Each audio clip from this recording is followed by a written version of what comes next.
Hi friends, நம்மளோட இந்த hair ஆயிலில் என்னென்ன பெனிஃபிட்ஸ் இருக்குன்ட்டு நம்ம பார்த்துருக்கோம். அந்த பெனிஃபிட்ஸோட இந்த ஹேர் ஆயில் வந்து நம்மளை ஸ்கின்னில் இருக்கிற ப்ராப்ளத்துக்குமே சொல்யூஷனாக இருந்திருக்கு. என்கிட்ட வந்து ஒருத்தவங்க ஆயில் வாங்கி யூஸ் பண்ணிகிட்ருக்காங்க. அவங்களோட அம்மாவுக்கு அவங்களோட பாடியில் ஏதோ ஒரு இடத்துல பார்ட்டில் வந்து அவங்களுக்கு அடிபட்டிருக்கு. அப்போ அந்த அடிபட்ட இடத்துல வந்து இந்த ஹேர் ஆயிலை வந்து அப்ளை பண்ணியிருக்காங்க.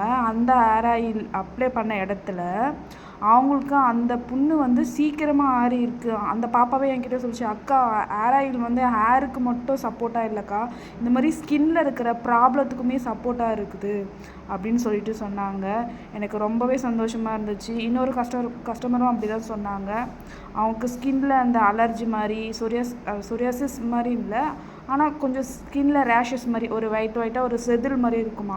அந்த செதில்லாம் கொட்டுறது ஸ்டாப் ஆகிட்டு அந்த இடம் வந்து கம்ப்ளீட்டாக ஒரு ஷைனிங்காக மாறி இருக்குது. ஆனால் என்கிட்ட பிக்சர் இல்லை. பிக்சர் இருந்தால் நான் கண்டிப்பாக உங்களுக்கு வந்து கிடச்சிச்சின்னா நான் கண்டிப்பாக உங்களுக்கு அப்லோட் பண்ணேன். ஏன்னா பிஃபோர் ஆஃப்டர் பிக்சர் தான் எல்லாருமே நீங்கள் கேட்பீங்க. ஆனால் என்கிட்ட பிஃபோர் ஆஃப்டர் பிக்சர் இல்லாதனால தான் நான் இதை வாய்ஸ் கொடுத்து இந்த ஹேர் ஆயிலை சொல்லி நான் இந்த வீடியோவை உங்களுக்கு அப்லோட் பண்ணுறேன். தேங்க்யூ.